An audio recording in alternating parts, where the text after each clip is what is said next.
oilamda yashab yuribsan, o'zingni xarchuka tashlab yuribsan. Ko'nglingda gam lekin kulib yuribsan, sabringga tasanna musafir inson. Ketgan umr yillarda sanab yuribsan, begonalar ichida yashnab yuribsan. Seni kim tushunar har bir ko'nglingni, yuraging tirnalsa ham kulganingga. Musafir inson yollarda senin gizing, hayot kuydirsa ham baribir yonib yuzing. Senga kuch bersin ishonch va kuchli dil, sabr bilan yetasan yuksaklikka bir kun.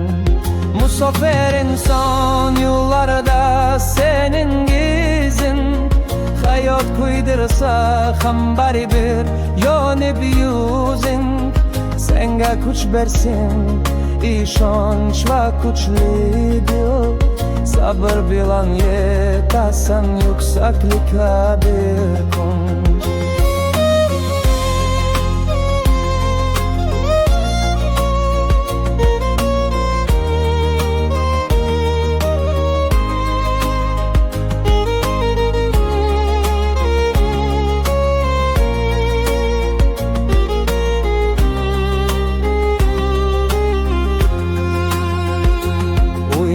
Qaytishingga orzu qilarsan, ammo ko'nglingda ham xatda sas qilarsan.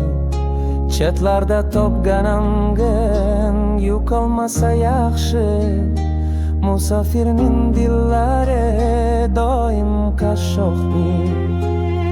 Yomon kunlar o'tarda o'ylab yuribsan, shablarda tonglarni sar. G'aringam dilsan, bir kun qaytasan sen. O'yla bag'riga, shunda toparsan baxt o'z yurti bag'rida.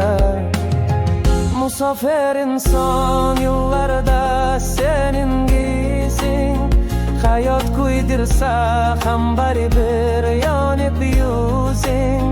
Senga kuch bersin ishonch va kuchli dil, sabr bilan yetasan yuksaklikka bir kun. Musafir inson yollarda senin gizing, hayot kuydirsa ham baribir yonib yuzing. Senga kuch bersin ishonch va kuchli dil, sabr bilan yetasan yuksaklikka bir kun.